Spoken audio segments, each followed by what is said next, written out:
Welcome to the Brain and Body podcast with Allegra Foxley, where we discuss a holistic approach to healing and health.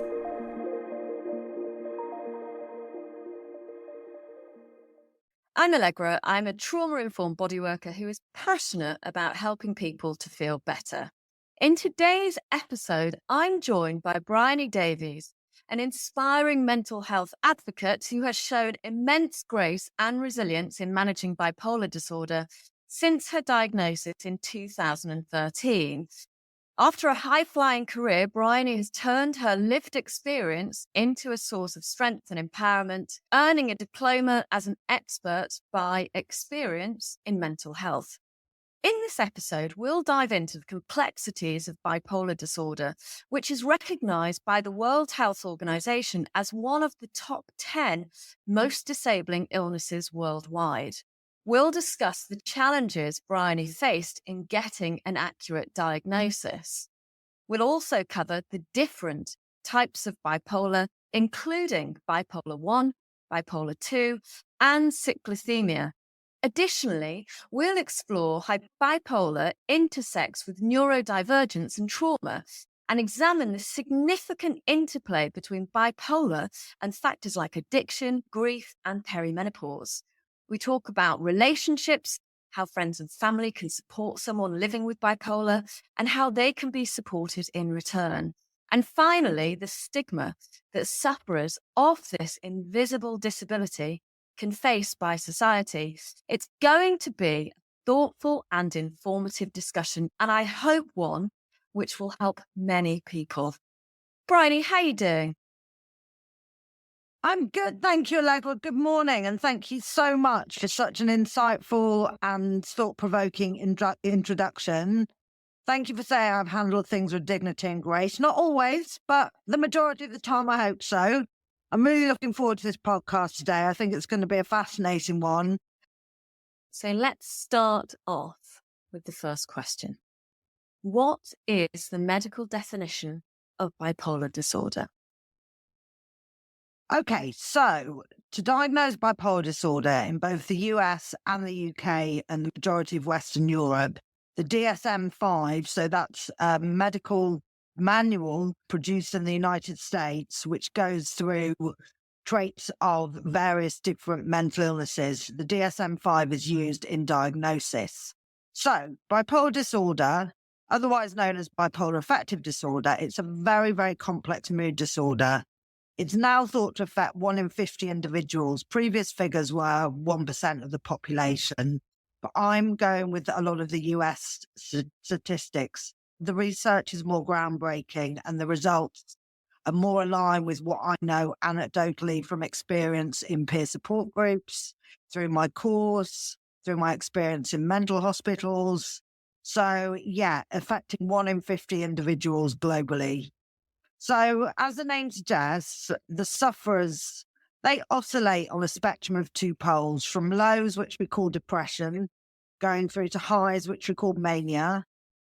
Closer to the highs, we have a state called hypermania, and we also have mixed episodes, which I'll go into in a little bit more detail. So there are different types of bipolar disorder. So for bipolar 1, you have to have had one manic episode, a distinct period of mood disturbance, manic symptoms, which I'll go on to in a second, and it's not to be attributable to substance misuse. I'll talk in a little bit more detail about substance misuse in relation to mental illnesses. So mania, that's a prerequisite for bipolar 1.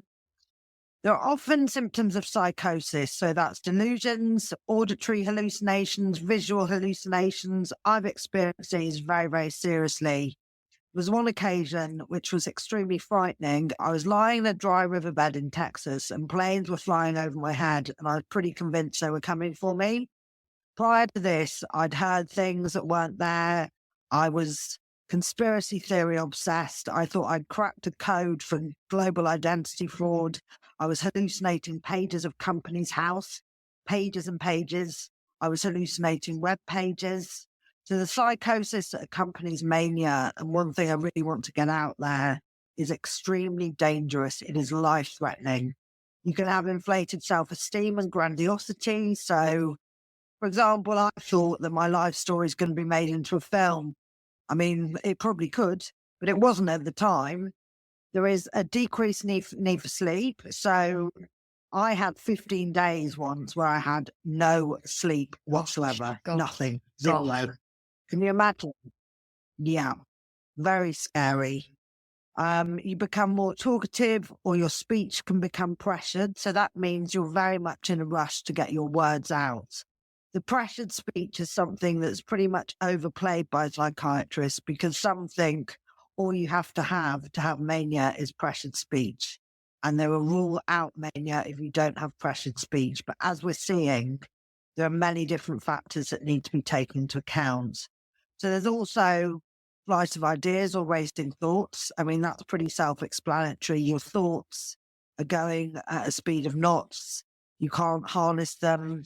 You can become very distracted. One of my key traits is that I love to meet new people when I'm suffering from mania. New friends, new places, new ideas. I do geographical, so I jumped on a flight to Miami. I was meant to go for 4 days, and I came back about 8 weeks later. Jumped on a flight to Texas, was meant to go for a week, came back 2.5 months later because I was so unwell. You also increased your goal-driven activity. So you've got to remember that the basic definition of bipolar is an imbalance in your neurotransmitters. So the devices within your brain that produce chemicals such as serotonin and dopamine. So if you want to increase your dopamine, you get very involved in activity that gives you that hit, that goal-driven activity. So you might become more socially out there with business ideas. You might become a lot more focused, think big. Sexually is a big thing. So essentially, some people can experience what is called hypersexuality, which is basically being extremely oversexed and very, very horny, to be honest. That's how it works.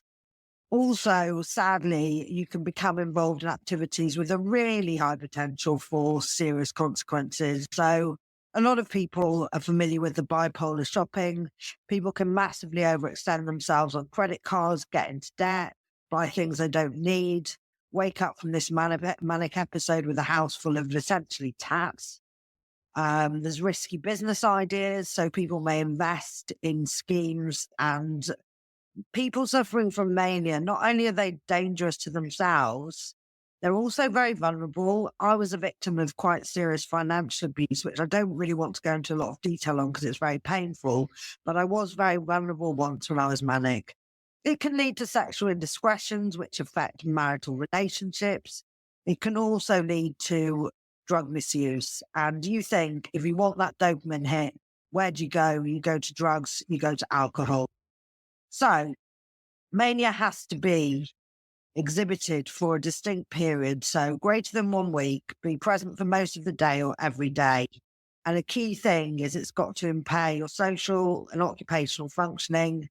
And it's very highly likely that those in a manic state will need hospitalization, possibly under a section, to prevent themselves from harming themselves or potentially others. And this again has to not be attributable to substance misuse. So that's mania. God, And that's the main opposite for bipolar it 1. sounds so scary. I mean, it really does, especially, the psychosis element. You finding yourself in a ditch in Texas. And I know you said previously that you thought people were pedophiles, didn't you? Yeah. Yeah. So I think it's your worst fears. Your worst fears come back to haunt and torture you. It's yeah, it horrendous. sounds absolutely horrific. For bipolar 2, you have to have at least one distinct period of mood disturbance, which involves both hypomania, which I'll come on to, and depression. You exhibit a change in functioning, which is usually observed by others. Hypomania is less severe than mania. It's not attributable to substance abuse or any underlying medical condition. So thyroid dysfunction is a big one, especially within women. We'll come on to this in a little bit, but women are more prone to bipolar 2 and they're more prone to thyroid issues. So bipolar 2, we've got hypomania and depression. Hypomania essentially is as the name hypo indicates in its Latin term, it's just under mania. So it's similar symptoms, but to a lesser degree, less loss of impairment and an absence of psychotic features. And in hypomania, sometimes you can be extremely productive, extremely creative. You're not out of control. But to those around you, if they've seen you just come out of a depression, which we'll come on to, it can just seem like you're in recovery and you're getting back to your old self and you're getting your confidence back, your focus. However, if left untreated and out of control, hypomania can lead into mania, can lead into a diagnosis of bipolar 1. Sufferers can mask things. A big thing with hypomania is the spending and the substance abuse. So sufferers are very good in hypomania masking to a psychiatrist. I know I am. I've had many a time when I should have been rumbled and I haven't. So with regards to the depressive episodes that accompany bipolar, so a depressed mood, you're sad, you're empty, you're hopeless, you're tearful. I cry buckets and buckets and buckets. And I'm not a crier, never have been. But really, cry me a river, I have absolutely bawled my eyes out. Sometimes it's been warranted, other times it really hasn't. You lose interest and pleasure in a lot of things that you used to enjoy. So when I'm depressed, it will be very difficult for me to enjoy my dog. To the number of times I've said to my site nurse, I'm sending him to the RSPCA. And they will say, Briony, you've told us time and time over, if you get into a depressive episode, you are not to give up your dog. No, I can't cope. I can't cope. Yoga's a big part of my life. I will struggle to get on a mat when I'm depressed. Walking, yes, I always walk, but I can't be mindful when I'm depressed. I can't see the beauty in nature, which I see when I'm euthymic, which is normal mood. I don't want to talk to the people I bump into. There's very often weight loss. Sometimes there is gain. So people do comfort eat, but the main symptom with regards to weight is weight loss without dieting. You can have insomnia, or as many people have, hypersomnia. So when I was saying in mania, you just don't sleep, your sleep patterns become less regular. In depression, you can really oversleep. I can sleep 15, 16 hours a day, and I'm a 7.5 hours girl. So yeah, it can really play havoc with your sleep cycles. And that's a very big part of bipolar, which is maintaining regular sleep cycles. It's extremely important. There's a symptom of the illness called psychomotor retardation, which sounds as if your body is just completely slowed down, which is very true. Your physical movement is slowed down, but also your thoughts. I don't really like the word retardation. It's not a good choice of word. Fatigue, so constantly feeling absolutely knackered. Absolutely knackered. Worthless, guilty, have delusional thoughts. I very often ruminate over things that have happened in a previous manic period. And that often is attributed slightly towards PTSD. So the repetitive thoughts, the flashbacks. We'll see a bit later that there are some really distinct links between PTSD and bipolar disorder. And then we've got the scary thing here, which are thoughts and ideas of suicide. So the person is extremely distressed, their functioning is impaired. Bipolar suicide rates, the Lancet, so the UK medical journal, puts it at 15 to 20%. American research puts it about 30. I'd say that, as we've said, it's very difficult to get a diagnosis of bipolar. The suicide rate in the UK that's attributed to bipolar is probably likely to be significantly higher. That is my gut feel. I feel like the American statistic is a bit more I think correct. you're probably right. So, I think you're probably right, because how long did your diagnosis take to happen? I exhibited symptoms at 24, and then I didn't get a diagnosis until I was 33. Right. Yeah. That is a long, long time, isn't it? Yeah. Yeah. It's a very long time. It's a very long time to live under such a high risk condition. It's a very long time to have essentially your life threatened. Yeah. Another thing to note is bipolar's life expectancy is 20 years less than the average. 20 years. So I think the point that we're trying to get across here is it's a dangerous, life-limiting, lifelong condition. Mixed episodes, which a sufferer can have, are a combination. You have the energy of mania, but the thoughts of depression. So you will have a lot of energy, but you will feel extremely suicidal, worthless, and guilty. So in the mixed episodes, the risk of suicide is extremely high. It's phenomenally high. And then you have rapid cycling bipolar. So this is whereby these periods of mania, depression, hypermania can happen extremely quickly. The medical definition of rapid cycling is 4 episodes distinct of mood in a year. But some people can have a mood change every week. Some people can have a mood change every couple of days. Some people can have 10, 12 different moods in one day. That's rapid cycling ultradian. And that can often be misdiagnosed as the old borderline personality disorder, which is now called EUPD, for emotionally unstable personality disorder. And also, actually, so I've spoken to people, obviously my background's trauma and hormones, isn't it?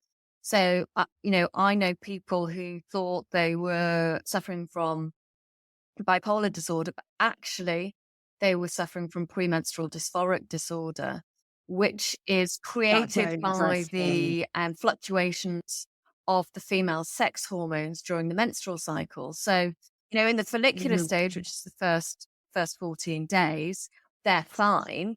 But once they've ovulated, after that into the luteal stage, which is the 14-day run up to a person's bleed, that can have a severe impact on their emotional health, their physical health, and also their sleep health. So premenstrual dysphoric disorder, often they can suffer with insomnia as well, or they could end up sleeping too much.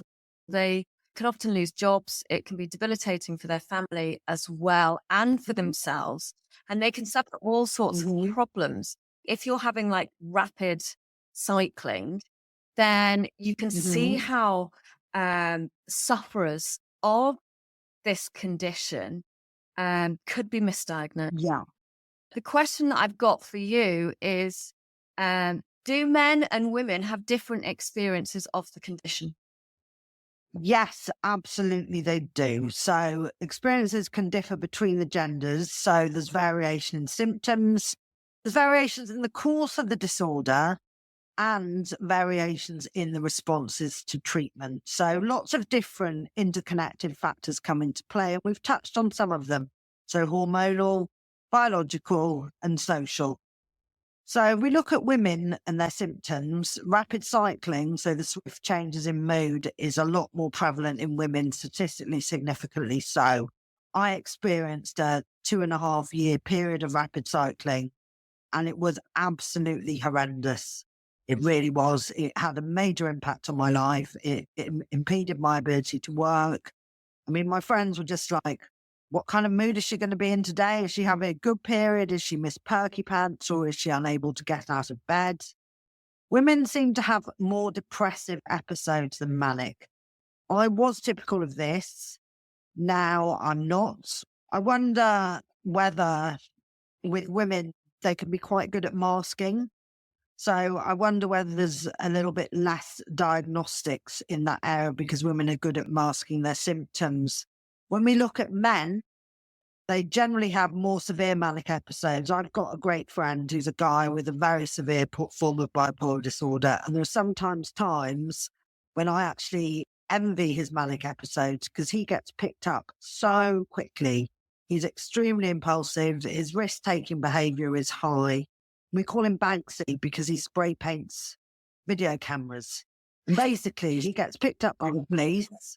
And I know he gets picked up by the police and he gets sectioned and he gets put in a safe place before he can cause major harm to himself. And sometimes I really wish that I was not able to mask my symptoms for such a long time until they go very severely out of control. Now, this poor guy, I don't wish his symptoms on anyone, but what I'm trying to make clear is quite often the men's severity and extremity of symptoms are a lot more obvious More men end up on sections and in jails. They have more psychotic symptoms than women in the main. They're more likely to abuse substances. So, age of onset, men generally manifest the illness in their teens or their early 20s. And we see, I don't know whether this is a psychological thing, but the symptoms become more severe post their initial diagnosis. Women tend to manifest later. I was quite early. I think I showed some signs in my teens. I had a head trauma and I had sort of probably PMDD. So there are periods in women's lives where hormones massively fluctuate. So we see postpartum puerperal psychosis. We see things happening in perimenopause. We also see other comorbid conditions. So women are prone to anxiety, eating disorders, thyroid disorders, ADHD, men, substance misuse, aggressive behaviour, which may lead to jails. I've talked about the hormonal changes with women. Men are less hormonal, lucky buggers. More men are on community treatment orders. So this means that they are legally obliged to comply with treatment. They're taking medications and monitored. And men are more likely to be on long-term medication and injections called the depot. And men tend to underreport their symptoms. I always thought, quite interestingly, when I first put my thinking cap on, that there was more of a stigma around men seeking help for mental health. And I think, gut feel is that there is, but in bipolar disorder, I've come across in hospitals a lot of women who are extremely concerned about the impact on their role as a mother, about their impact on their role as a caregiver. If they get a diagnosis, there is a fear that they will lose their children. I mean, this, from my experience, is very much not the case at all in terms of social services and social care now within this country. The societal pressures on men, they are less likely to speak out. We need more male role models, I think. Women, celebrities, pop stars, we've got the great Carrie Fisher, we've got Demi Lovato. Men, there's Stephen Fry, who does a lot of work on bipolar disorder. We've seen Matthew Perry struggle with addiction. We've had the tragic loss of Liam Payne. All of this just means that essentially psychiatrists, family, sufferers really need to get a good understanding of the gender-specific challenges, and we really need to personalise and tailor those treatment plans. It's interesting, isn't it? I didn't realise Liam Payne had bipolar disorder. No, I'm saying Matthew Perry had substance abuse. Liam Payne also had substance abuse. So I'm saying when we've got mental illnesses in celebrities, I think that makes people more likely to speak out around their own struggles. But it may well be that, some people with substance abuse disorders are misdiagnosed as bipolar. It's very, very real. It's a very real possibility. Yeah, I think misdiagnosis sadly probably happens quite a lot, doesn't it? And and touching on Liam Payne's death, we now know that the brain is not fully developed until the age of 25. So, you've got these young kids being thrust into fame with not adequate enough support. Liam had spoken quite publicly about his addiction issues and his struggle with his mental health. And my heart goes out to his son and Cheryl and his family. Just a complete tragedy. Touching on alcohol and drugs and trauma. So the stats on trauma and addiction are high. So 28% of women and 52% of men suffering from PTSD will go on to be diagnosed as alcoholics. And that's down to self-medicating. So you've given us the DSM's definition of what bipolar disorder is, but what is it to you? How has it affected your life?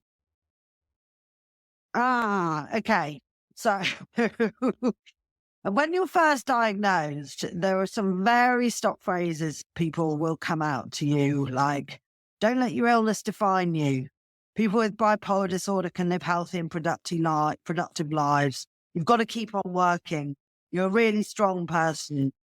Bipolar disorder is a journey of ups, downs. It's a roller coaster. It's not knowing what you can do when. It's not knowing who you're going to be from one day to the next. It's not knowing if you're going to find yourself in a dry riverbed in Texas. It's not knowing whether you're going to wake up unable to get out of bed and function and walk your dog and just do the basics. It's a life sentence. And I think that needs to be made pretty clear. Yes, there are many positive attributes associated with bipolar disorder, such as creativity, intelligence, etc., such as sociability. I mean, they say that Van Gogh was bipolar. They say that Churchill had elements of bipolarity. He was very prone to depression. A lot of successful artists, painters, writers, Virginia Woolf, she was almost definitely bipolar. So there are some positive attributes, but you need to be very aware that this condition is with you for life, that it is not going to be an easy journey. It is not going to be a journey that goes without stumbles, pitfalls, dramas, chaos.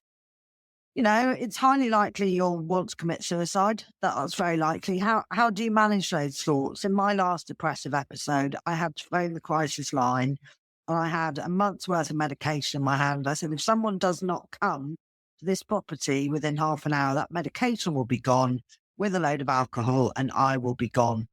And, you know, that they did come. They did take my meds away. How do you manage these suicidal feelings? How do you manage feeling like a failure when you've lost your career? It's a very, very devastating illness. And I've had some extremely extreme experience of it. I've had a lot of loss, you know, fair bits about my story because we've talked in the past. But I had my first manic episode, which was very, very obvious. I woke up one day and completely impulsively decided I no longer wanted to be married to my husband.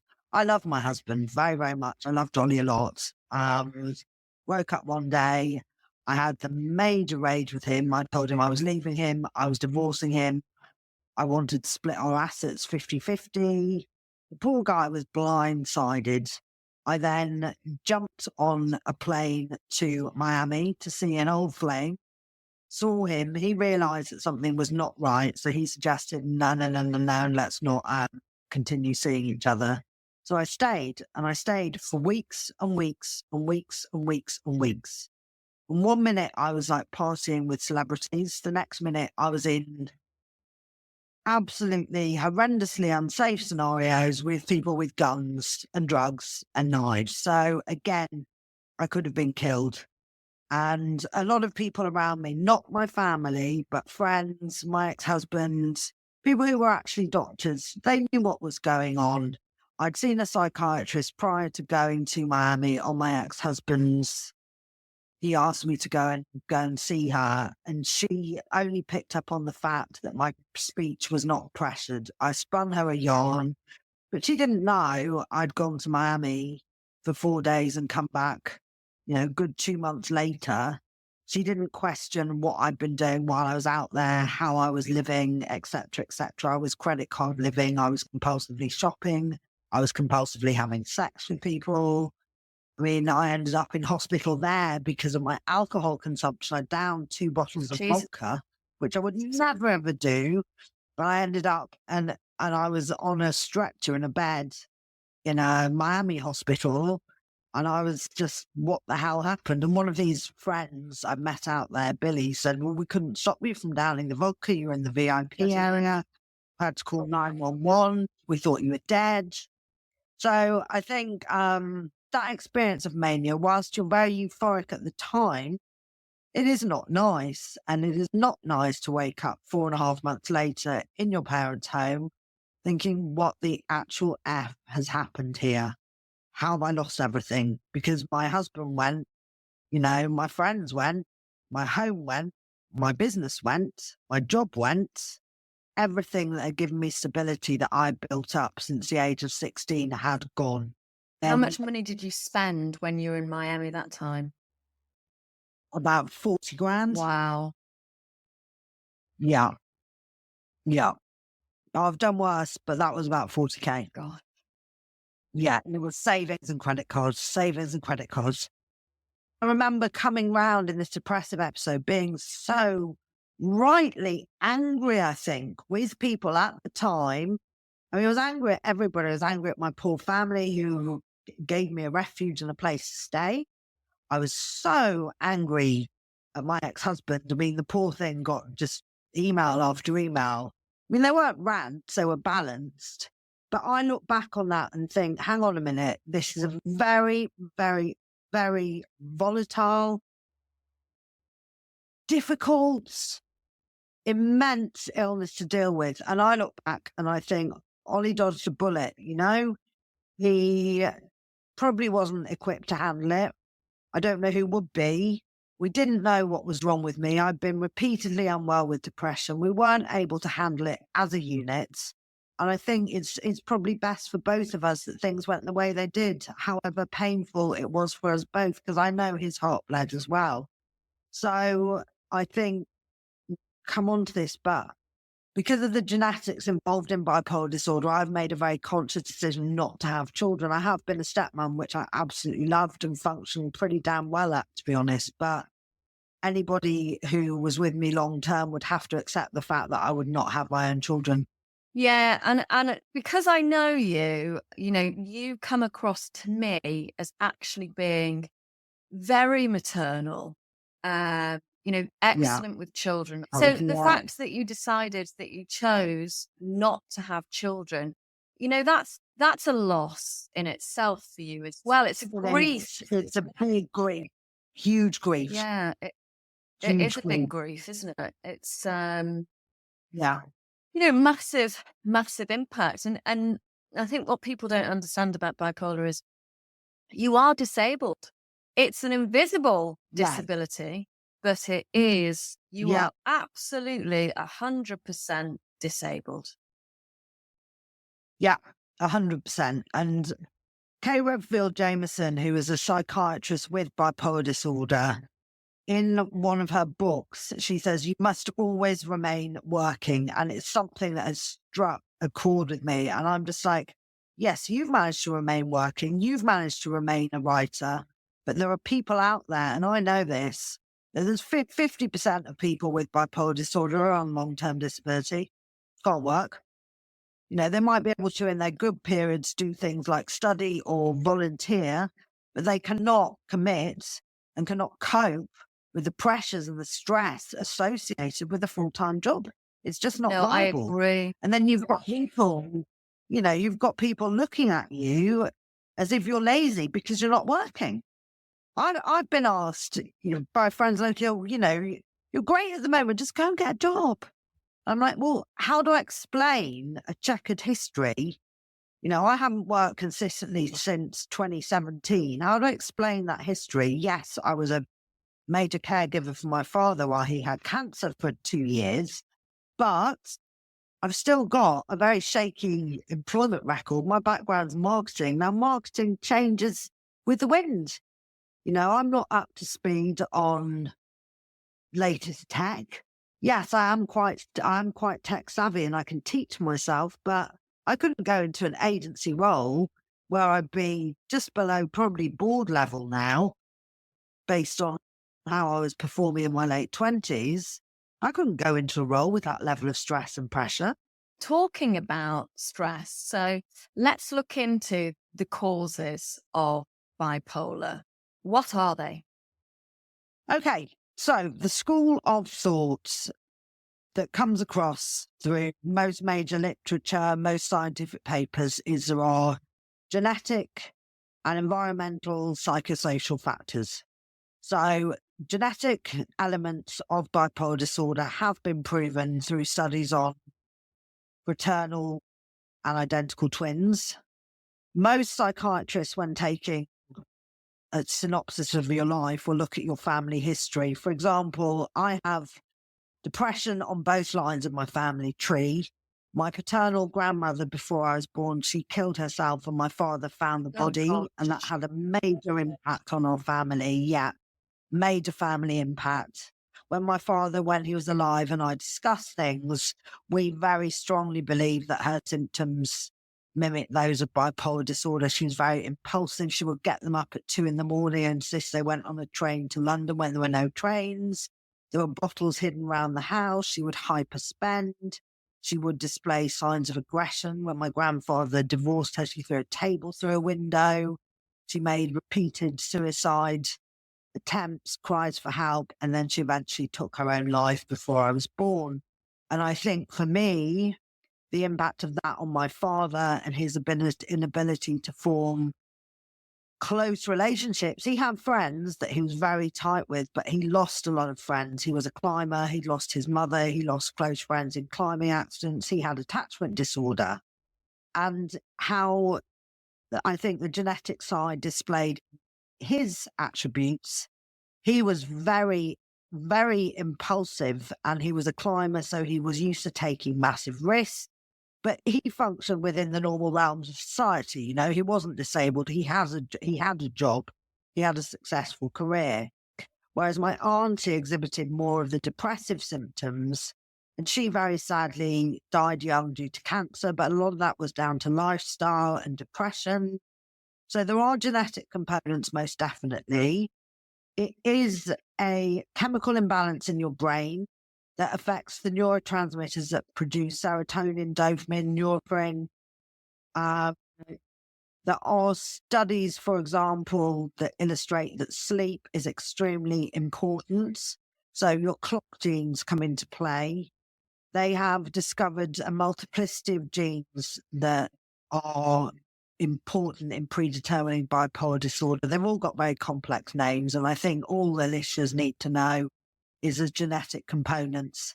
It has been proven. So if you start displaying any symptoms, if you have a good understanding of your genetic history, this is a gift, really, because you can present that to a psychiatrist. These things do run in families. You can be aware as for your risk factors. You can take preventative measures if you know there is bipolar in your family, but you haven't exhibited symptoms. So genetic, yes. And then environmental, psychosocial. So trauma is a big thing. You're obviously an expert in this area, and you will know a lot more than I will about adverse childhood experiences, about those ACEs. I know that sufferers of bipolar are a lot more likely to have endured very, very serious childhood trauma. I didn't. I came from a loving family. What I did have was some ACEs in secondary school around bullying. I had head trauma, which is significant in bipolar disorder.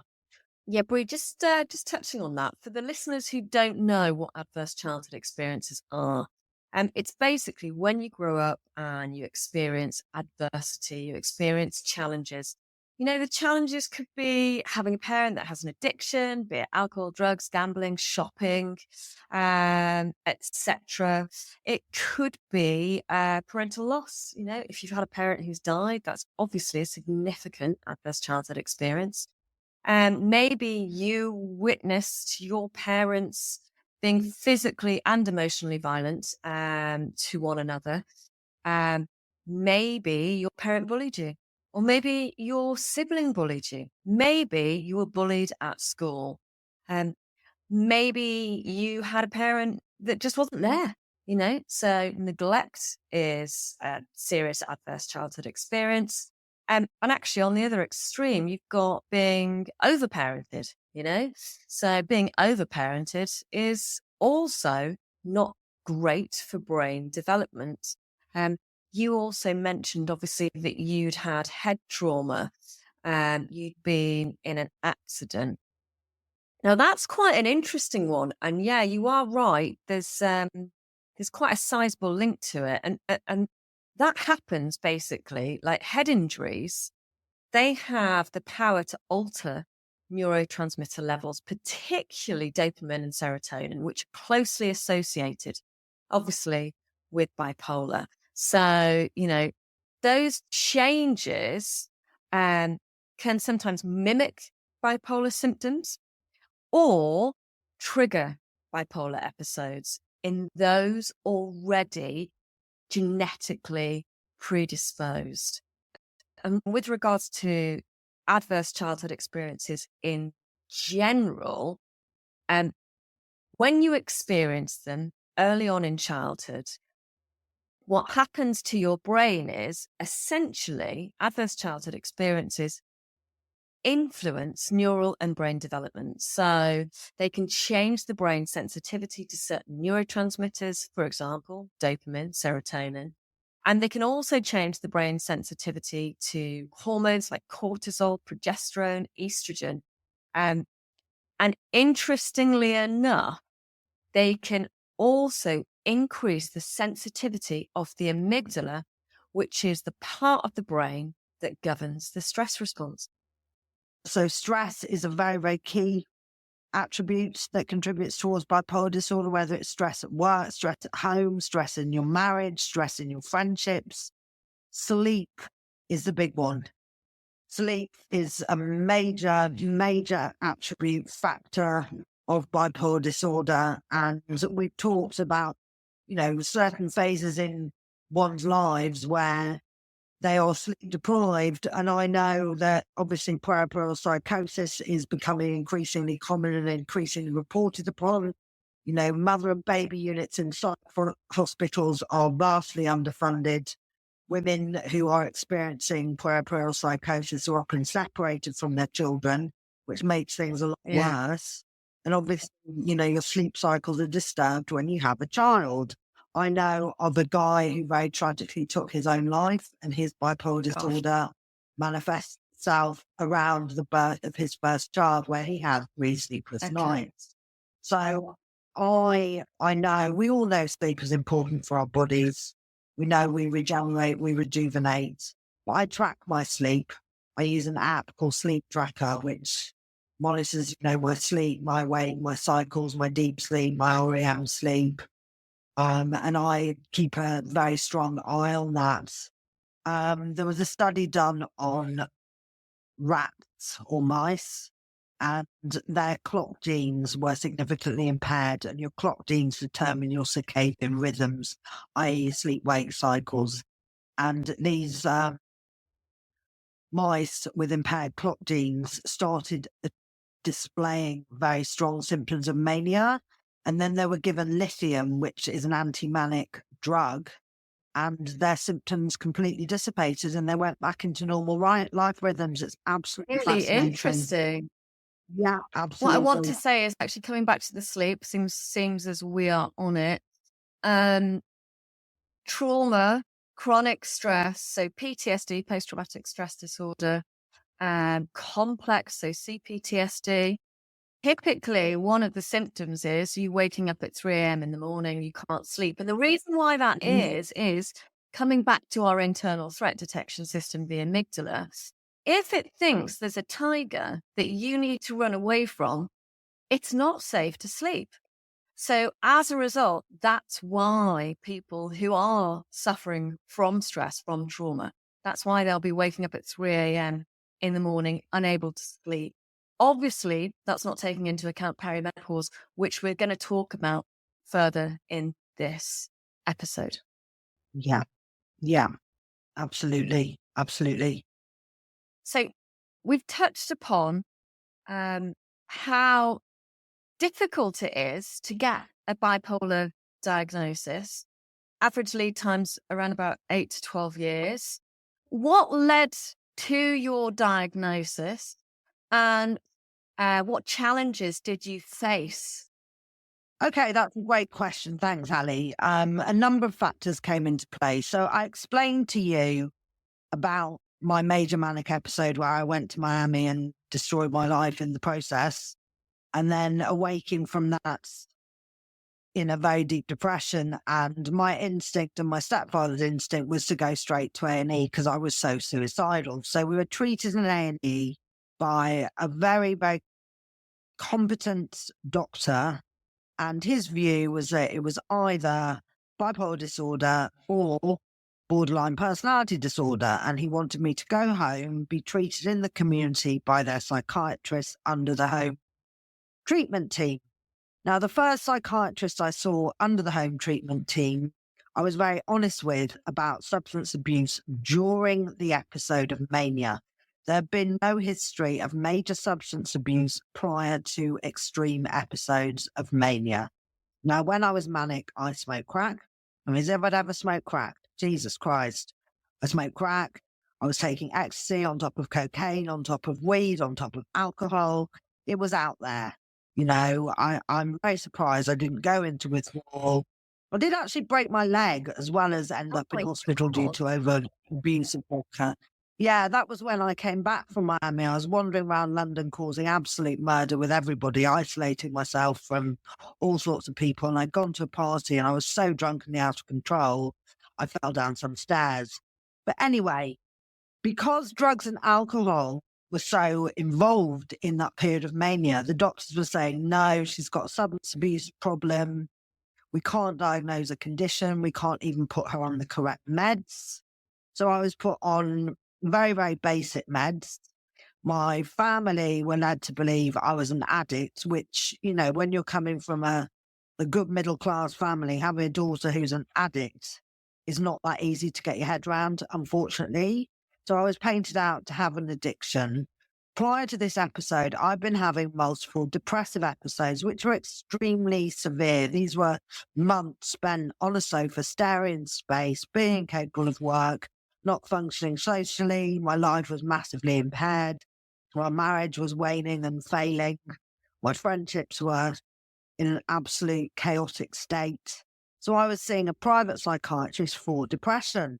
But what she never did at her £400 an hour rate with her lovely office and her nice couch, she never asked what was happening in the periods where I wasn't depressed. And prior to the Miami incident, there had been some instances of hypomania. So I had overspent. I'd gone on big shopping sprees. I had some slight delusions of grandeur. I'd set up a new business venture, which actually turned out to be a success. My business partner took it on to another level and has helped people with mental issues with personal training. So it wasn't a completely out there idea. I had more energy than usual. I needed less sleep. If she had asked what was going on in the times where I wasn't suffering from major depressive disorder, me, my friends, my family, everybody around me would have been more attuned to what possible symptoms to look out for when I first started manifesting them. I think people would have had a better idea and would have been more likely to step in. I think sometimes we can be led along the private care route, which is not necessarily any better than the NHS. I would say that privately, the doctors are a lot more experienced with drugs, alcohol, than they are with mental disorders because they're not having the volume of the patients come through their door. It takes a long time to diagnose because there's overlaps with many, many other mental disorders. So the psychosis I experienced during mania is something which is very, very sadly experienced by schizophrenics on a daily, weekly, monthly basis. So there is a disorder called schizoaffective, which is a overlap between bipolar and schizophrenia, which bipolar can sometimes develop into. There are illnesses such as I touched upon, the old BPD, borderline personality disorder, which is now called emotionally unstable personality disorder. There are overlaps with that.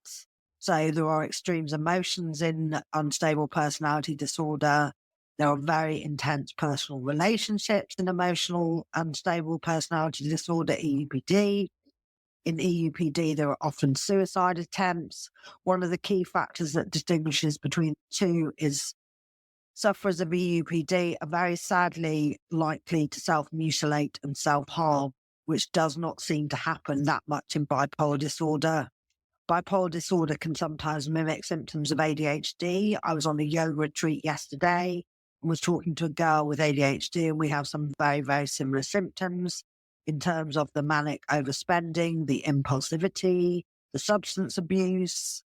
There's an overlap, obviously, with major depressive disorder. Anxiety disorder comes into play. If you have another mental illness, the stress on you is very likely to trigger those epigenetic factors that you've discussed. So the diagnosis can take so long. One, because I don't necessarily think some doctors are adept at diagnostic procedures in this country. It seems to be a lot easier and a lot quicker to get a diagnosis in the US versus the UK from everything I've read. I believe that unless you are hospitalized, it's highly unlikely you'll get a diagnosis of bipolar disorder. A lot seems to be reliant on this. You will be sectioned if you have bipolar. You will be hospitalized, but I've managed to avoid hospitalization on numerous occasions when I could have been hospitalized. You know, I've got a dog. I'm very lucky to have a stable home environment, which I would much rather be in than in a hospital. So they will put resources in place to have me treated at home, but it's not easy. I think societal pressures mean that we don't necessarily open up about our illnesses, our conditions. So that then leads to less diagnostics. NHS is in absolute rack and ruin. The waiting lists are very long. I have a friend with bipolar disorder who's just moved to the UK from the US. She can't get hold of her meds. She's being told that a psychiatrist appointment within the NHS will take 6 months. The woman is becoming extremely ill. She has a diagnosis. You know, the steps are not there to support the people with the illnesses. So I think that I've just covered a multiplicity of factors, to be honest. Do you have any questions based on what I Yeah, said out? basically. So a few things came to mind. The No, middle class stigma of addiction to absolutely. change, because actually you've said that you only did all sorts of different things when you're in a manic episode. And how many people become addicted due to having bipolar disorder? 50% of those with bipolar disorder, and I would say it's probably 40% women, 60% men, so a nice even split down the middle. 50% Crikey. of people with bipolar have what is known as dual Wow. diagnosis, which is comorbidity with substance or alcohol abuse. And I know those figures to be correct from being in psych wards, being in peer support roles, being in mental health forums. I know those figures are pretty bang on, if not higher. You know, the illness itself, as we've noted during the periods of mania, you are chasing that high. So you're going after the substances, you're going after the alcohol. In the period of depression, I'm in Alcoholics Anonymous, and we say it's anything to change the way you feel. And when you're depressed, I have had bottles strewn around my house. I've hidden things in my bedroom. I've taken them to my neighbour's recycling bin because I've been embarrassed of the clink of the bottles. When I was living with my father, yeah, I was hiding stuff around my room. I was drinking to self-medicate whilst manic and hypermanic. I was drinking to self-medicate with depression. And I was one of those typical, whatever we want to call them, substance misusers, alcohol misusers, alcohol dependents. I don't know what the preferred term really is for me. I don't like addict like you.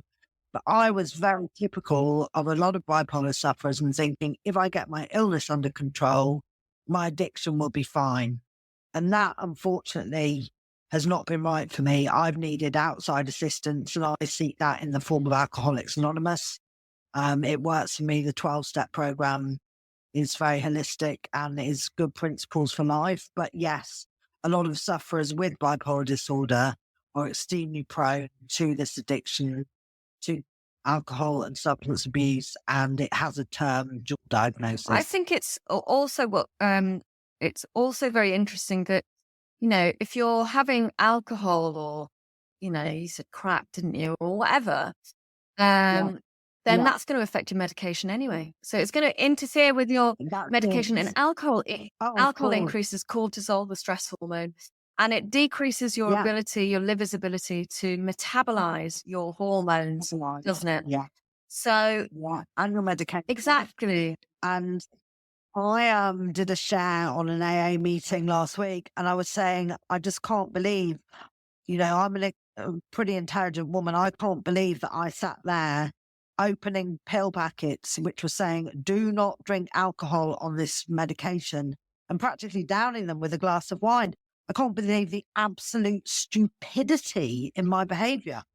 But it's all very well at the time, isn't it? You are doing what is to get you through. And as I've said, quite often you're not getting the right diagnostics. You are not getting the right treatment. I mean, I remember a psychiatrist saying to me, no, we won't give you a community psychiatric nurse because you know more about meds than they do. I mean, what kind of attitude is Crikey. that? Wow. Yeah. You know, if I'd have had someone to open up to about my addiction problems, things might have been nipped in the bud and my life might have been a bit easier. But I had nobody. I had no support until just after COVID and my father became unwell. And then the support I had was woefully inadequate. And under their watch, I experienced an extremely severe psychotic episode, which led me to Texas, which led me to miss my father's death, which led me to a psych Yeah. hospital. So, you know, it's just, where does the illness start and the addiction end? They're so interlinked. Yeah, I think it's really interesting. I mean, and you know, how it can be misdiagnosed in a number of different things. I mean, you listened to the Elizabeth Shaw and Part 1 podcast that Yeah. produced recently about Sick. narcissistic personality disorder. And Yeah. you said, well, actually, hang on a second, because some of the traits that could be narcissistic personality disorder are also characteristic of bipolar. Do you want to label those? Yeah, I do. I would say the manipulation, the aggression, the name calling. I mean, some people are very lucky or not lucky, but they will experience the manias without the depressions. And some of those symptoms of mania really do overlap with narcissistic personality disorder. One becomes very manipulative, one becomes very grandiose, one becomes very controlling, one can become extremely angry, one can be very financially motivated. I just think there are so many overlaps in these conditions that we have It's a touched upon minefield. that it's absolutely fascinating. It is a Yeah, minefield. it's a minefield. And maybe, I don't know. I've had some fantastic psychiatrists. They've in the main been in hospital rather than in the community. I have a good psychiatrist at the moment who is getting to know me, but I only see her twice a year. But these doctors are under immense stress and pressure. They are under pressure to diagnose things that overlap. They are under pressure with the limited resources, limited time. It's only been in the last 12, 14 months I've had a psychiatric nurse. Now, I'm very high risk. I live alone. I'm at high risk of psychosis in mania. I'm at very high risk of suicide during depression. I should have had these resources years ago. Yeah. Years ago. Yeah. It is so much more money needs to be plowed into, mental health in the UK by the politicians. I mean, even last week it was World Menopause Day. And, I believe everyone should be able to have free hormonal treatment. You shouldn't have to pay for menopause treatment. It's a natural stage of a person's life. So you certainly shouldn't have to pay for the hormonal treatment.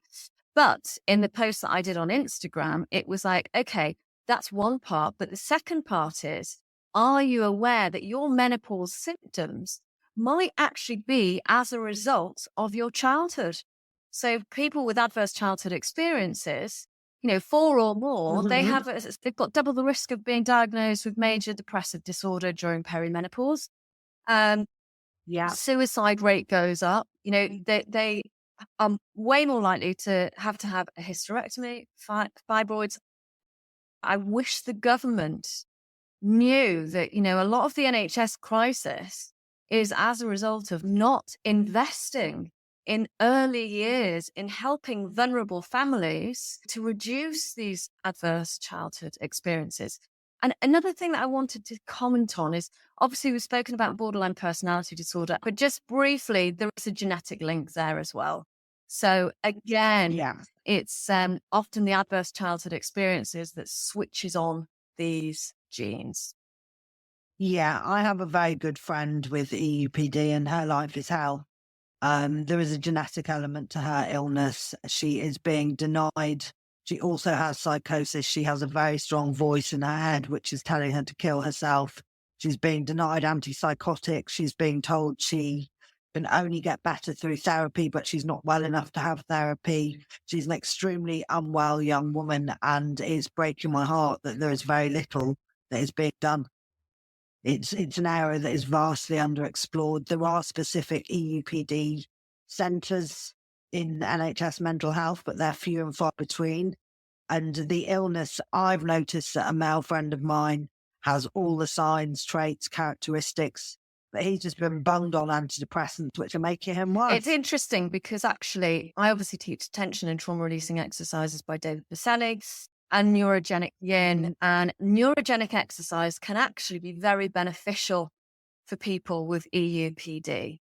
It can really help them to manage their symptoms. You know, they tend to have a smaller amygdala. So the smaller the amygdala, the more sensitive it tends to be. So the more sensitive your threat detection system is. And obviously the exercises that I teach helps to access the subconscious nervous system without them having to talk through their experiences of the past, which can be re-traumatizing. It takes a multiple different kind of treatment. So treating the brain, treating the body, etc., to create the best results. Yeah, absolutely. Absolutely. Do you think then, I mean, we have touched on it, but do you think there's a connection between bipolar disorder and neurodivergence, such as ADHD or autism ASD? Yes, my gut suggests there is, because many of these conditions are going undiagnosed, leading to stress. Many of them are led by adverse childhood experiences. Many of them have genetic elements to them. I think there is a high likelihood of somebody who is neurodivergent. I mean, I'm undergoing ADHD assessment now, and what is coming out of it is it's strongly likely that I've got ADHD. So quite possibly one of my friends said, you know, this had been noted in your early childhood and you've been given the tools and the techniques to potentially live with this condition, because it's a debilitating condition. It may well be that your bipolar disorder had Wouldn't not have been as developed. bad. Yeah, you're absolutely right. Because actually, people with ADHD are 4 times more likely to be diagnosed with post-traumatic stress disorder as adults. So it's learning to actually manage their stress regulation to decrease that. Learning tips like that can have a significantly, in childhood, can have a significantly positive effect as to how your adult health plays out. It's so interesting, all of this, isn't it? It's just, it's an absolute minefield for anybody trying to get their heads around it, let alone somebody who's newly diagnosed, let alone family, friends. It's just absolutely mind-blowing. Yeah, it is, and every day we're learning more and more. With ADHD, there's lots of women now that are being diagnosed during perimenopause. And again, it's because they mask the symptoms more. Often they'll go to university, they'll get a degree, whereas, I went to an ADHD, it was the Nutritious Minds Trust. They gave a talk to launch their charity, which is brilliant, on ADHD, and the statistics of people who are neurodivergent ending up in jail, it's quite scary. I think they estimated about 80% of people in jail probably have ADHD and were failed by the educational system. It's a systemic problem because they're not getting the right support from the doctors. They're not getting the right support from education and all of that stuff. So it's, it's bad. I have a friend with undiagnosed cyclothymia, which is a very mild form of bipolar disorder, which is what Stephen Fry actually has, which is why he can function more effectively. I have a friend with cyclothymia who has been in and out of jail his adult life. Yeah. He had very significant childhood trauma. He was not diagnosed. He spent time in jail. He has spent time in institutions since his diagnosis. I have a friend at the moment who I referred to as Banksy, who spray paints things when he's suffering from a manic episode. He is extremely, extremely concerned that he's going to go to jail for breach of a restraining order for this graffiti, for things that are happening as a result of his mental illness. So it's just an extremely scary prospect. It is. It's, it's tragic, It's very especially, sad. when you're talking about the suicide rate and these poor people that are not getting the right support and that they need. And I just think that there needs to be so much more investment, so much more training, Wow, research. research. Absolutely. I mean, we see in the States, there are the new drugs coming out that have to be in America for a drug. It has to be FDA approved. It has to go through significant numbers of double-blind trials. The new drugs available in the States are a lot more effective than the drugs available here. In fact, some of them are available here, but the NHS don't tell you about it. I was told that I was at the end of the line of any possible treatment that they could give to me by my psychiatric nurse about 6 weeks ago. And she asked me how I felt, and I snapped. And I said, "How do you think Yeah, I what a feel?" stupid question. And I was chastised and made to feel like a child. But then I have a support worker who is provided by the excellent charity Mind. And we sat down and we did some research and we came up with 5 more treatment plans. We looked into what they were doing in the US. We looked into her other patients that she uses and how they've managed to get treatments which are supposedly not available on the NHS in our local area. So it's that very scary thing about, I've always thought the NHS is made for the middle classes because they do their research, they ask their questions, they know how to speak. Do you need someone to fight your corner for you? Because Yeah. otherwise your condition won't be taken as seriously. And it almost feels like people are being a bit lazy. What I don't want anyone to think is that I have a very negative view of doctors. There are some brilliant doctors out there. There's some brilliant psychiatrists out there. Agree. And then, like any profession, there are some rubbish ones as well, so it's a complete Absolutely. mixed bag. Um, And in this country, we don't have the capabilities. In the US, as soon as you're diagnosed, you can actually research doctors, look at reviews, and then go with your medical insurance and go to the best for your condition. Whereas here, it's very much you get what you are given. I've gone through psychiatrists because I have been failed by psychiatrists. That is why I've had changes in my psychiatric teams because of failures, systemic failures on their behalf.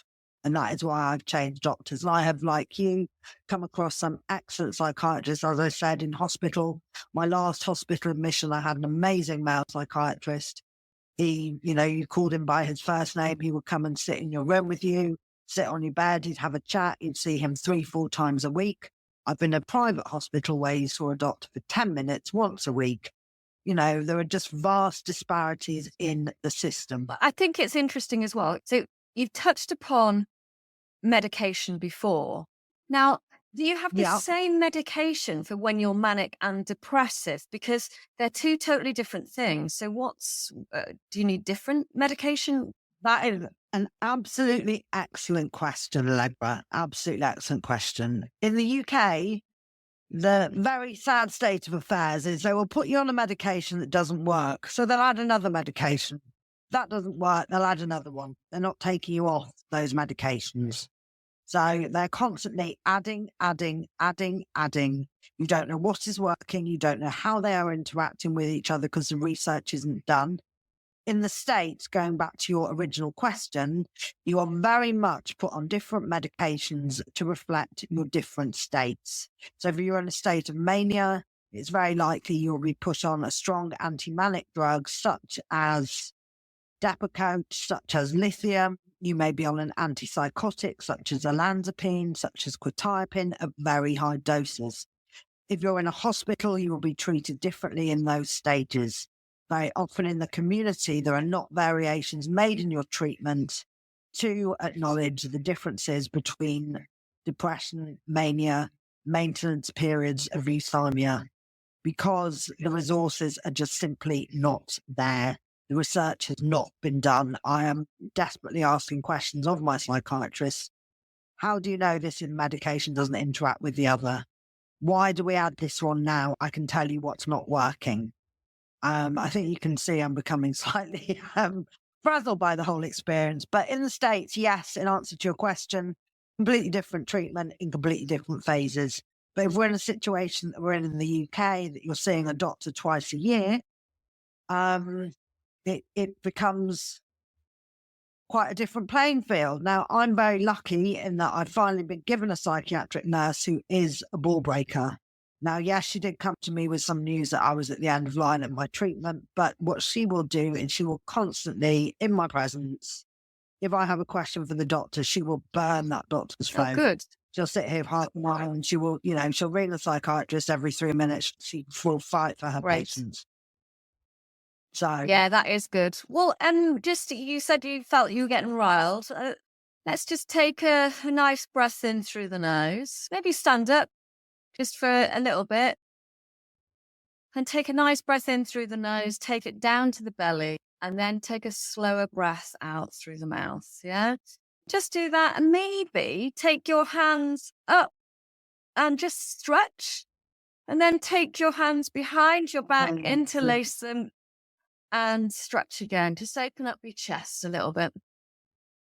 This is a deep topic and it can be yeah. obviously triggering for yourself. It might be triggering for people who are listening to it as well. So, whenever you feel triggered, just turn it off.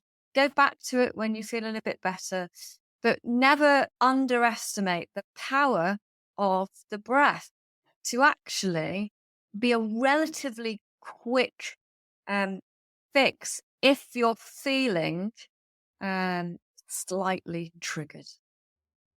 No, I feel good now, darling. Thank you. Brilliant. Perfect.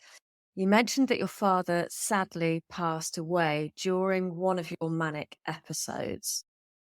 How has grief affected your bipolar? Okay, well, I think we have to go back to the years prior to his diagnosis where he was my primary carer. So when he was well and I was going through this rapid cycling bipolar, which I explained to you, which was debilitating me, I would need him for a lot. When I was severely depressed, I wouldn't cook, eat, clean, wash. I would need a lot of prompting.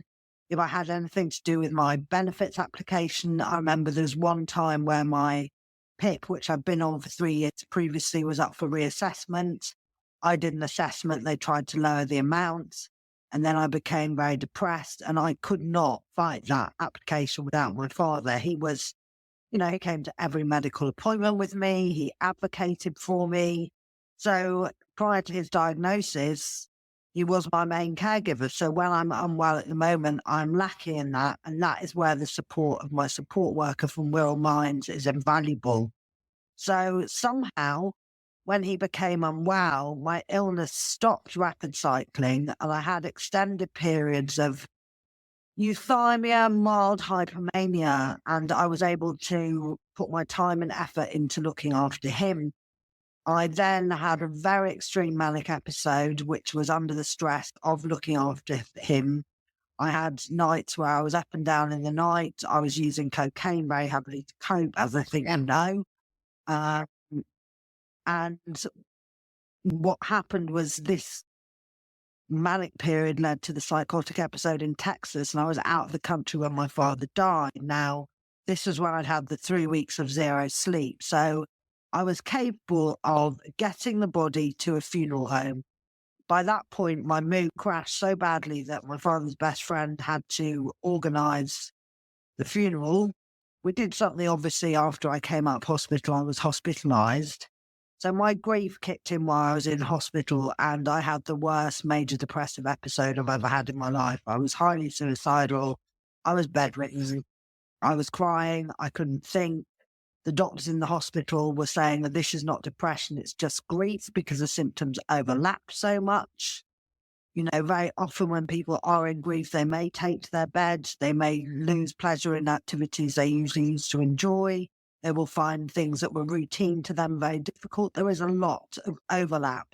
And I think you sent me something a couple of days ago, which puts a lot of grief on the causes of bipolar disorder, grief from a loss of life, grief from a loss of childhood.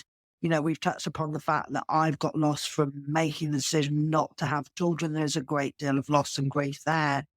Every time you have a manic episode, you're losing things, you're losing relationships, you're losing money, you're losing your sense of self.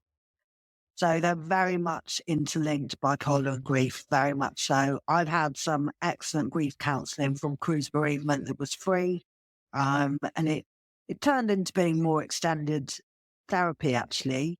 So, yeah, very much linked. Very good point. And life can be just so hard, can't it?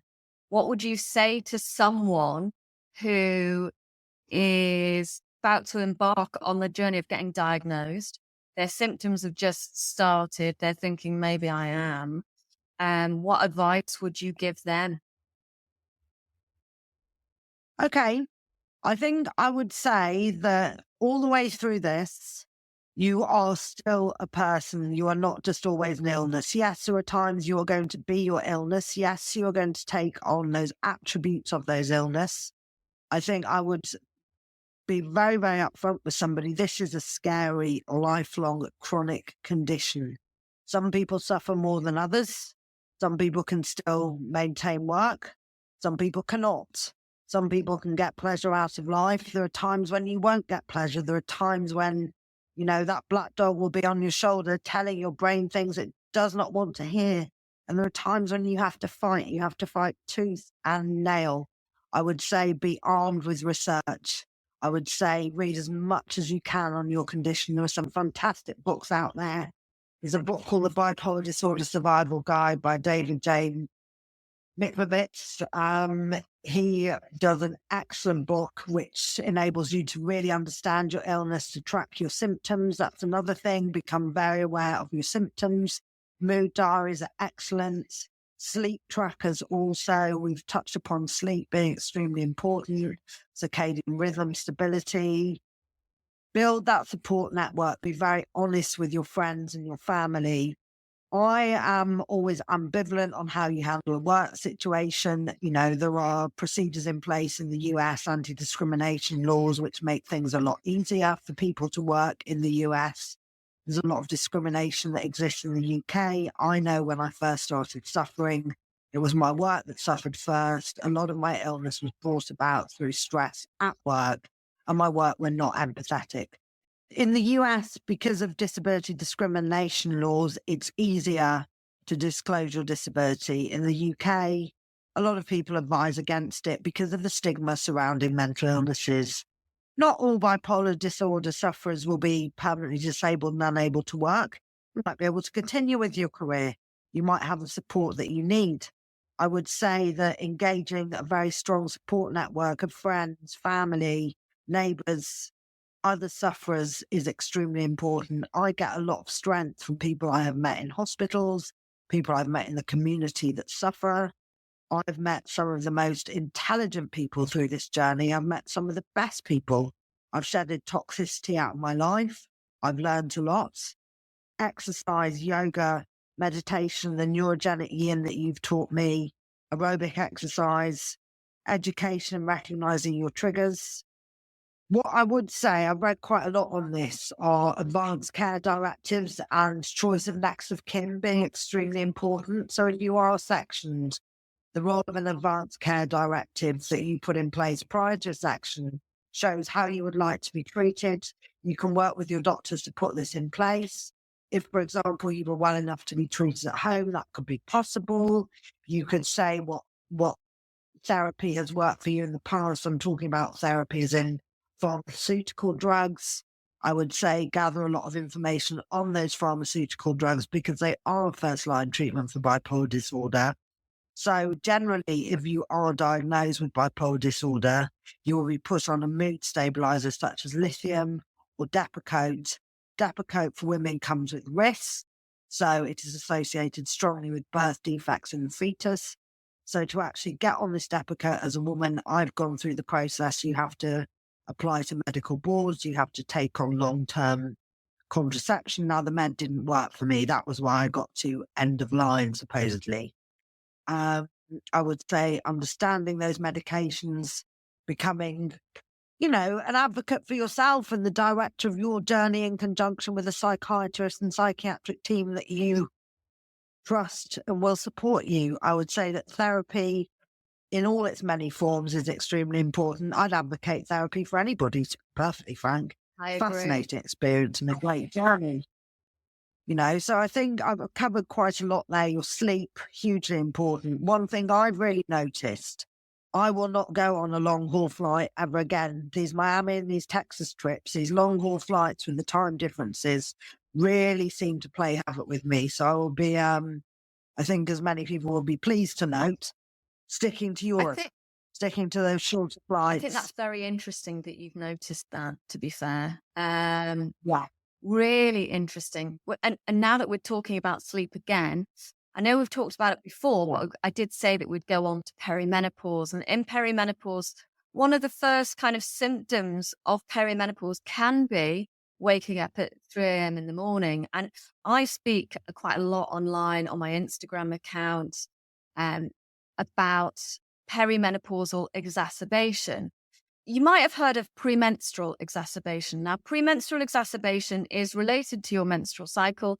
And basically, in the luteal stage, if you have an underlying other condition, these symptoms can be exacerbated by the fluctuations of the female sex hormones. Okay, so that's called PME.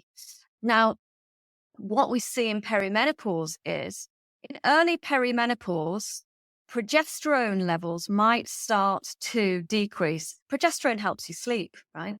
And hence that's why people might be waking up earlier than normal because they might be progesterone deficient. And their estrogen levels might still be high, but then further into perimenopause, so closer to menopause, then you'll see the decrease in estrogen. And estrogen, has a controlling influence on neurotransmitters such as serotonin and dopamine, which can destabilize mood and trigger or worsen manic or depressive episodes in people with bipolar disorder. You're 44. Mm-hmm. Have you seen an impact of these yet? Yes, I have. I've noticed my illness worsen as I increasingly go through perimenopause. I've noticed my psychotic episodes getting more frequent and more severe. My paranoia, my hypervigilance, absolutely. I was in hospital in late January, early February this year, and I was experiencing very obvious symptoms of perimenopause to the staff, to the point that they were concerned, my hot flashes, my sleep disturbance. And then I had a very severe psychotic episode. I then went to have this contraceptive implant I needed for the Depakotes. I'm still getting sleep disturbances. I'm getting a lot of pain.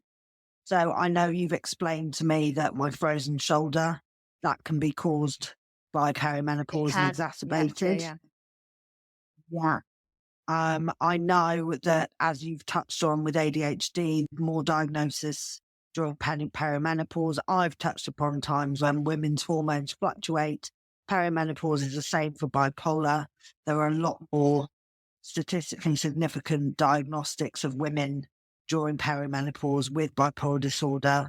I don't have a statistic, but it is significantly more likely that women are diagnosed during perimenopause, and the sleep disturbance instantly ignites a spark in me because I know that as soon as my sleep is disturbed, I'm heading for a disaster, which is why I track my sleep, which is why I ask, my friends. Sometimes when I've been highly manic in the past, I'll start messaging people at 2:00 in the morning because I'm wide awake. So when I start doing things like that, people notice there's something a bit off.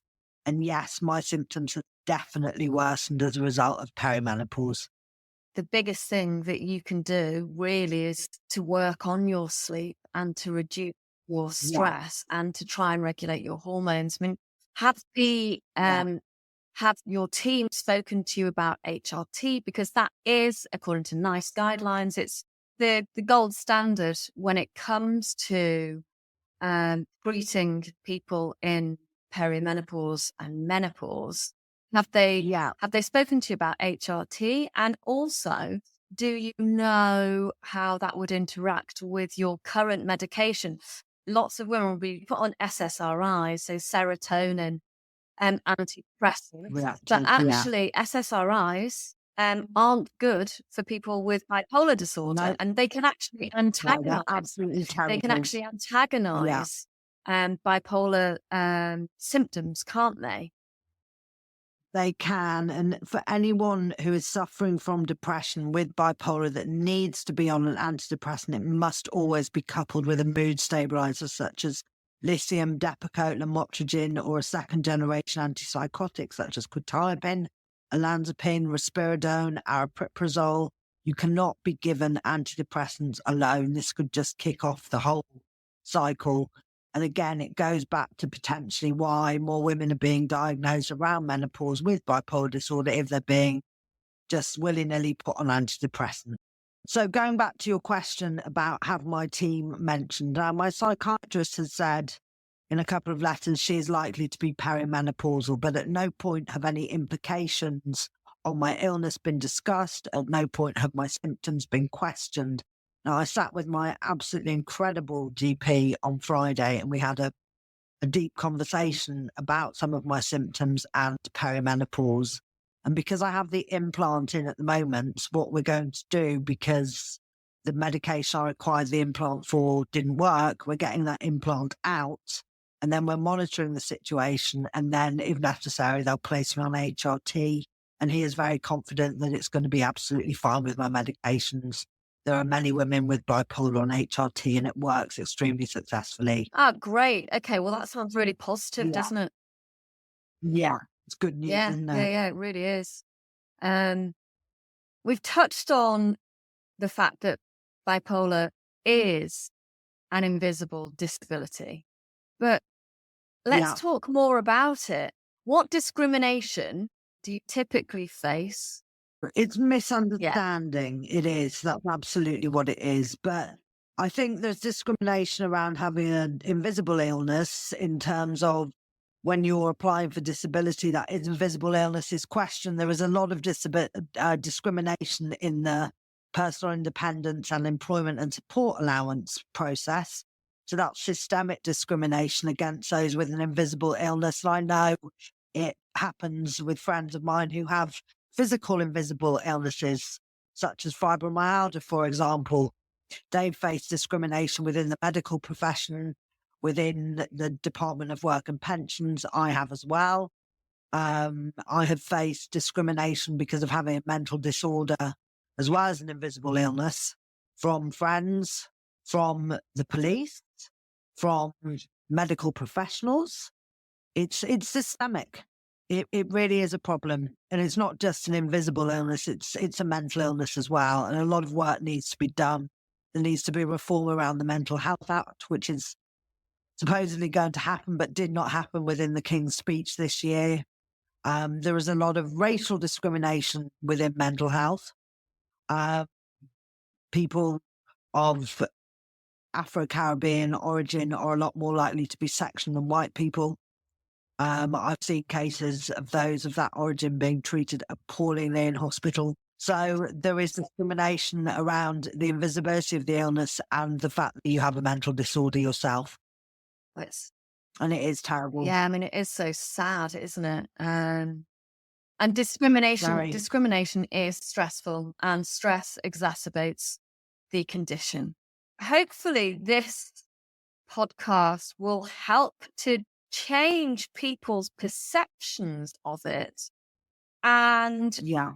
give them more compassion. And, with regards to that PIP application process, that's actually traumatizing in itself. I know people with bipolar actually who didn't even need to be interviewed. Oh, They had type 1, they had psychosis, and they didn't even need to be interviewed. They were no. given it off the back of their very prolonged medical history. And Yeah, as have I been. Yeah. However, obviously, the PIP application process, it needs to be improved significantly. Um, Yes, it does. so have you ever felt that you needed to prove your disability to others? Yes, I have. I felt I've needed to prove it to friends. I felt I've needed to prove I'm not just an addict to some people and society in general.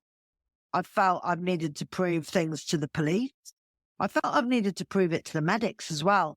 I remember once my second psych hospital admission after the Miami post-ex-husband divorce catastrophic incident. The doctor, so there'd been a patient inside this hospital, and it's absolutely ludicrous, and he was supplying other patients with marijuana. So they're letting him out on day release. He was going home, coming back to the hospital. He absolutely stunk of weed. Right. Absolutely stunk. Now, I am not a marijuana smoker. It's not my drug of choice. My drug of choice always was and always will be in my psyche is cocaine. That's what it is. I would not touch marijuana. It's not for me. And I was on a very strong medication called quetiapine. And this would make me sleep and very drowsy in the morning. And I was still very poorly in this hospital. And I was pulled into a meeting. My parents were there. And I was half asleep on this quetiapine. And this doctor turned around to my parents and said, "Your daughter does not have a mental illness. She's throwing her toys out of the pram because her life has not gone the way she wants it. And she's got a marijuana Oh my addiction." God. And I went, "Hang on 1 minute." And he said she refused a drug test. And I said, "When?" And he gave a date and a time. I said, "That's 10 o'clock in the morning. Anyone who came into my room to ask me to do something, I was so drugged, I would have told you to Yeah. F off. There was no way I'm having this. I'll do a drugs test now." And he turned around to my parents and said, "Your daughter's intelligent enough to know that the drugs will be out of her system. I'm discharging her." Oh my God. Yeah. Yeah, It's absolutely. shocking. I Horrendous. also think, from what you're saying, that car crash interview with Philip Schofield and Holly What's a Chops interviewing Kerry Katona. And when Kerry Oh, Katona yeah. has said that she's got bipolar disorder and that she was on medication that day. Hey, maybe she was on the same medication as you were on that time. I actually think she has come out and said that she was on Right. quetiapine. So, I mean, I remember years ago, seeing the clip. The media can be so horrific, can't it? It was really like, Yes. looking at this mother, because she is a mother. She had young children. Yeah. She'd, been divorced, and she'd had a really hard time. She had a difficult childhood, the whole works. And all the media were saying is, "Oh, she's an addict." And I That's felt that something, yeah. this morning, how the presenters, interviewed her, made me feel very uneasy. And I just thought, this poor woman, and Yeah. the scrutiny that she faced as a result of that. And the reason I'm saying it is it's pure discrimination, and it's a pure lack of understanding as well by the media with regards to brain health. I like to call it brain health, not mental health, So do because I, darling. So do there's I. such a stigma. It needs to change. Yeah, it does. But there's a lot of work that needs to be done. I mean, that you've got Rethink the Mental Illness Charity campaigning, doing a lot of good work. You've got Mind, who are doing fantastic work. You've got local charities who are working in addiction and recovery. You've got the fellowships. You've got many different sources of help. But it's still an uphill struggle. Yeah. Well, hopefully this podcast will help. How can friends Yeah. and family support someone with bipolar disorder? Okay, this is a really good question. And it's something that quite often my friends will ask me, what can we do for you? Sometimes as sufferers in depression, we will need practical help. We'll need help with shopping, with cooking. We'll need someone who understands and empathizes with our condition, that doesn't see us as lazy, that doesn't see us as selfish. We need our friends and family to be fully informed. We need to work with them to understand how to help us. They need to get their head round the treatment plans and processes that we have in place. I think there are, a lot of times it's time spent. I think for me in a manic episode, sometimes if I'm in very severe mania and psychosis, the best thing people can do is back off and leave me to the professionals. In my advanced care directive, I have put when I'm in that state, my friends and family are not to confront me about my illness, but they go directly to my medics. So they have the numbers of my site team if they have concerns. But if they confront me, I get very agitated. I will get ragey. It doesn't work for the relationship. Just something as simple as cooking a meal for your friend with bipolar disorder. That's what my friend Mandy does for me. She batch cooks for me. Something as simple as saying, hang on a minute, I haven't seen you in ages. I'm just going to come over and we're going to chill and watch a movie. I know you find it hard, but I really want to see you. Yeah. Just simple things, but understanding and empathizing and being there is absolutely key. Is there anything else that you would say is good to say to someone with bipolar? Yes, I think, acknowledging their bravery. I remember holding on for dear life to this Marcus Aurelius quote, which is nothing befalls a man except for what is in his nature to endure. And I love that one. I think it's you're so brave. This illness is shit, as we've said. Don't beat around the bush with it. People are going through hell with this. I think when people are depressed, not asking questions like, shall I come over or can I make you some food? Being a bit more didactic and saying, actually, I batch cook for you. I'm going to drop some stuff off at 4:00. I'll come in, I'll make us a cup of tea. I don't have to stay too long, but it'd be great to see you. I've been researching your illness. So I'm really starting to understand a lot more about it and I empathize with you. I think sometimes things not to say, have you taken your meds? You're a bit moody today. That can get somebody back up. Have you taken your meds? I think when you're in the depths of depression, there's a lot of things you shouldn't say. I mean, bless, two of my friends are like, you've got to write a gratitude list. Sometimes when you're in severe depression, we've got a lot to be grateful for. Write a gratitude list. It's just a bit like, fuck off. Sorry. Yeah. One of my friends, Natalie, did sit me down and made me pick up the phone to, she was like, you are answering my calls because I've been ignoring them. And she made a very good observation. She said, when I ask you questions about you, you cry. But when you're out of your head and you're out of self, as we say in AA, you are interested. You want to know about me and my son. You want to know about my life. You want to know about my job. And she made me start daily writing 3 things I was grateful for. And they were very generic. I'm grateful I'm not in the Ukraine. I'm grateful for food in my fridge. It wasn't the tiny things.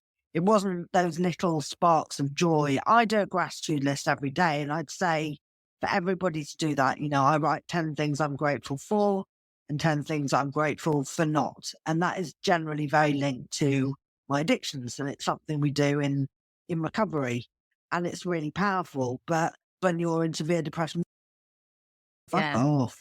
In terms of managing the disorder from a holistic perspective, and I'm not saying not to take medication because you will need medication. We've discussed medication anyway, like pharmaceutical medication. But what other things in your life can you do that will help you? Okay. So psychotherapy in its varying forms can be extremely helpful. I've tried interpersonal social rhythm therapy. I've tried CBT therapy. I've tried bereavement counselling. I've worked with you on the TRE and the neurogenic yin. I think yoga is an absolutely fantastic place to start. I think breath work, again, extremely important. I meditate daily.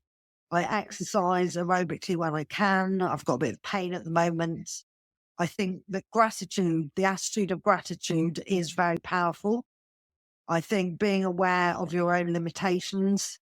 So, like I was saying, avoid those long haul trips. And no matter how much I want to go to Japan, I'm not going. I'm just going to watch the cherry blossom on the TV or something. Tracking your moods, looking at your diet. You've covered this, it's extremely important what we put in our bodies.